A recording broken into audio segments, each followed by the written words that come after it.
Bonjour, bienvenue sur la chaîne Le Fruit de la Vigne. Eh oui, aujourd'hui nous allons savoir comment bâtir notre foi. Et les similitudes qu'on peut retrouver avec les trois petits cochons et le collège central.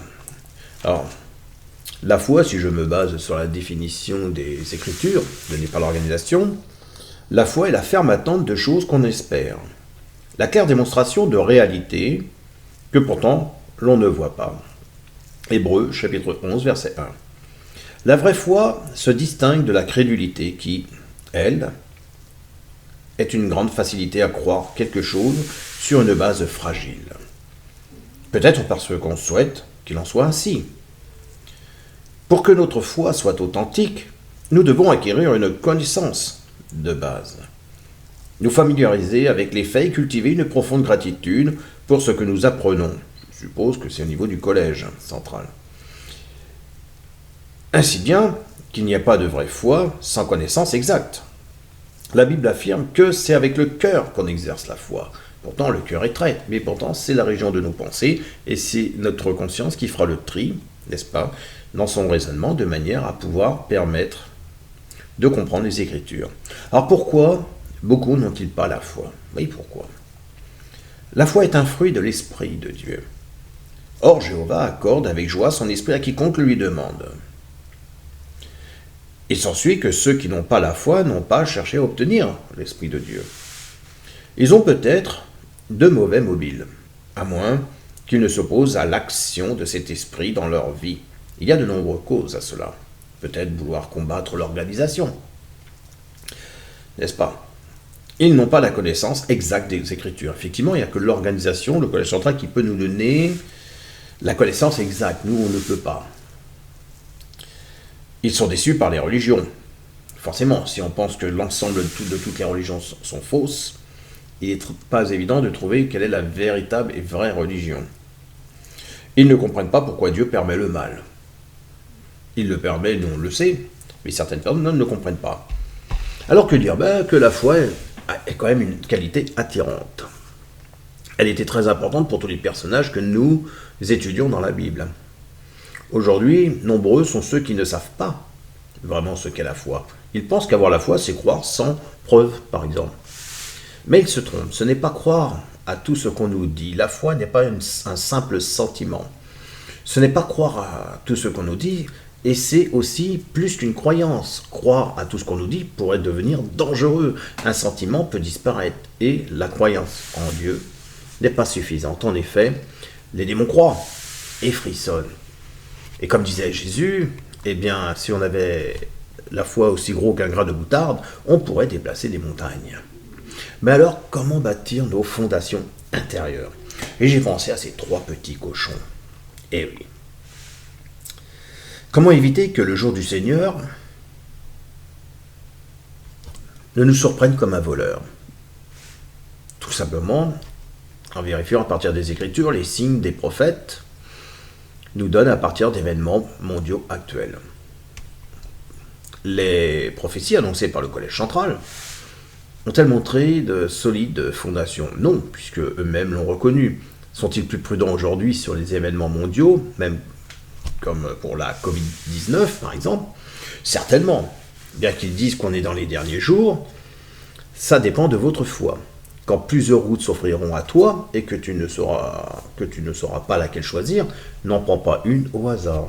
Mais assieds-toi et attends, respire profondément, avec confiance, sans te laisser distraire par rien. Quel genre de petit cochon serais-tu? Celui qui crée sa maison en paille, celui qui crée sa maison en bois ou en dur? Penses-tu à t'amuser, à profiter avant la fin de ces derniers jours? Attends encore et encore, ne bouge pas, tais-toi et inspire-toi des Écritures. Alors sur quoi le collège central a bâti ta foi? Eh bien sur ce que toi tu as cru dur comme fer, à ce que le collège central t'a dit. Donc à quel petit cochon ressembles-tu? Nous allons le voir de suite. D'accord? On va voir la symbolique intérieure.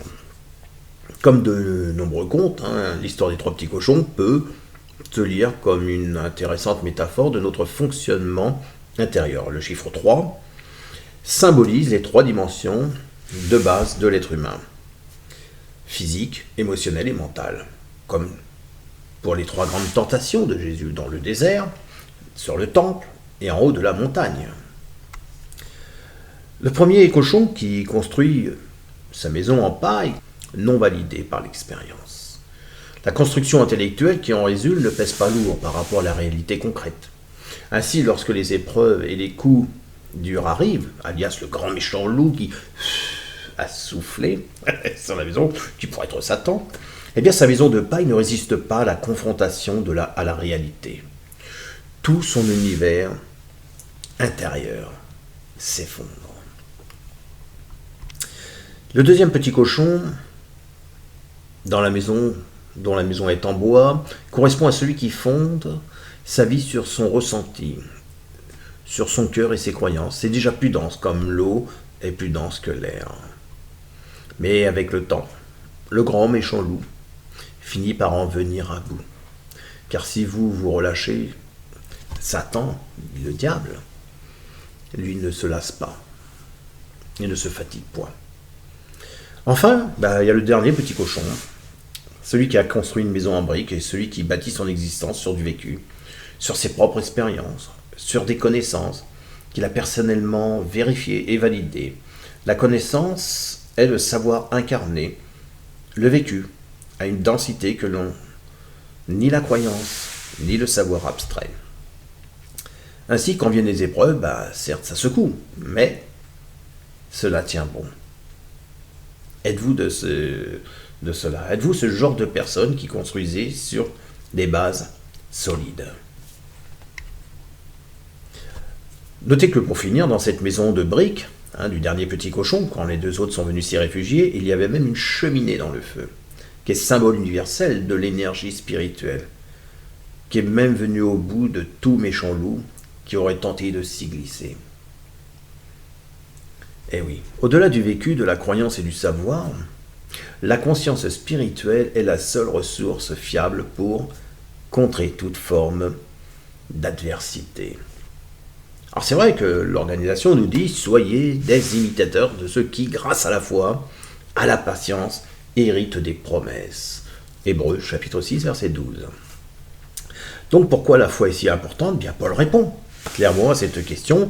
Alors l'organisation nous dit de lire Hébreux, chapitre 11, verset 6. Sans la foi, nous ne pouvons ni nous avancer vers Dieu, ni lui plaire. Cette qualité est donc essentielle pour approcher de Jéhovah, notre Père Céleste, et le glorifier. Voilà le but le plus élevé, le plus noble, qui soit pour une créature intelligente. Eh bien, écoutez votre cœur. Puis quand il te parle, lève-toi et va où il te porte. Traitez le cœur, et pourtant c'est la région de nos pensées. Pas du tout. Aujourd'hui, nous savons que l'organisation nous demande de le suivre, puisqu'il est le magistère, par la tour de garde qui en est le magistère, c'est le seul canal qui nous permet apparemment d'aller à Jéhovah. Eh bien, notre foi peut parfois nous inviter à ne pas suivre le collège central, puisque cette foi a des bases solides par rapport à des écritures. On en comprend de plus en plus les interprétations, et au lieu de se baser sur le collège central, on se base directement sur Jéhovah. Comme on dit, il est mieux de s'adresser à Dieu qu'à ses saints. Eh bien voilà, moi je pense que c'est cela qu'il faut, c'est s'adresser à Dieu plutôt qu'à ses saints. Donc j'espère que cette petite vidéo vous aura plu. C'est la similitude entre les 3 petits cochons et le collège central. Je pense que le collège central n'a pas de fondation solide, en tout cas si, extérieurement, mais intérieurement, je pense qu'elle subit énormément d'épreuves, et on verra avec le temps. Voilà, moi je vous dis à bientôt pour une prochaine vidéo. Au revoir.